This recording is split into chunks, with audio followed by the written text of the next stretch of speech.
कई सालों के कॉलोनियल माइंडसेट और हिस्ट्री में कई सारे चेंजेस करने के बाद ये काफ़ी एक कॉमन परसेप्शन हमारे दिमाग में बन गया है कि हमारे एंसेस्टर्स कोई साइंटिफिक और सिविलाइज्ड नहीं थे। आओ इस सिक्स को दूसरी साइड से देखने का प्रयास करते हैं।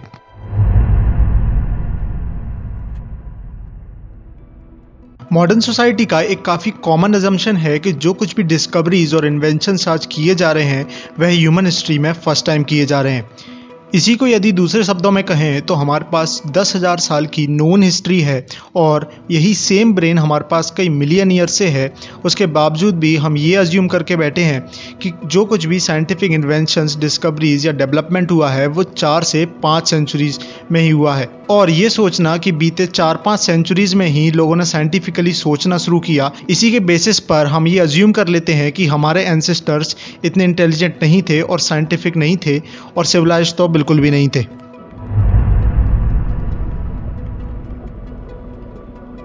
अब ये मिथ वेस्टर्न वर्ल्ड के उस मिडिवल बिलीफ की तरह है जिसमें अर्थ को ब्रह्मांड का सेंटर मान लिया गया था और ये अज्यूम कर लिया गया कि पृथ्वी की ब्रह्मांड में एक स्पेशल प्लेस है, जबकि आज हम ये सत्य जानते हैं कि ब्रह्मांड असीम है और पृथ्वी की इसमें कोई स्पेशल प्लेस नहीं है। पृथ्वी ब्रह्मांड के सामने बिल्कुल उस प्रकार है जैसे कि एटम में क्वार्क की प्लेस होती है और जैसे कि पृथ्वी पर एक छोटा सा सैंड पार्टिकल। हम इस फैक्ट पर कभी ध्यान नहीं देते कि जब ग्रीक पृथ्वी को फ्लैट और सेंटर ऑफ यूनिवर्स मान रहे थे उस समय भारतीय वैज्ञानिकों ने ये डिक्लेयर कर दिया था कि पृथ्वी फ्लैट नहीं है और स्टैटिक बिल्कुल भी नहीं है। यहाँ यदि उदाहरणों की बात करें तो यहाँ पर कई सारे उदाहरण हैं। हम आर्यभट्ट को तो जानते ही हैं जिन्होंने जीरो विश्व को दिया। उसी प्रकार पाइथागोरस थ्योरम, जिसका क्रेडिट आज हम पाइथागोरस को देते हैं, वो भी भारतीय गणितज्ञ बौधायना ने डिस्कवर की थी। ऐसे ही कई सारे एग्जाम्पल्स हैं। आज वेस्टर्न वर्ल्ड अराउंड 90% इन्वेंशंस और डिस्कवरीज के क्रेडिट खुद को देता है, मगर इस बीच हम एक बहुत ही इंपॉर्टेंट फैक्ट नज़रअंदाज कर रहे हैं कि जो कुछ भी इन्वेंशंस और डिस्कवरीज आज हो रही हैं या फिर फ्यूचर में भी होंगी, उन्हें ये मान लेना कि वो फर्स्ट टाइम हो रही हैं ह्यूमन हिस्ट्री में, ये एक बहुत बड़ी गलती है। मैं यहाँ क्रेडिट के लिए कोई डिबेट स्टार्ट करना नहीं चाहता, क्योंकि अगर क्रेडिट की बात करें तो हमारे भारतीय वैज्ञानिकों ने कभी क्रेडिट लिया ही नहीं। आप किसी भी भारतीय वैज्ञानिक की किताब उठाकर देखिए, उसमें आपको हमेशा मिलेगा कि उन्होंने स्टार्टिंग के कुछ पेजेस में ही क्रेडिट पूरा ईश्वर को दिया है।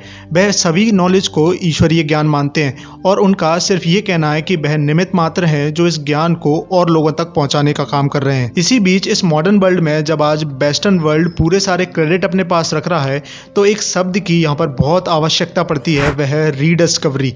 और मैं समझता हूं कि इस शब्द को आज हमें फ्रीक्वेंटली यूज करने की भी जरूरत है और जरूरत है आज हमें अपना परसेप्शन चेंज करने की।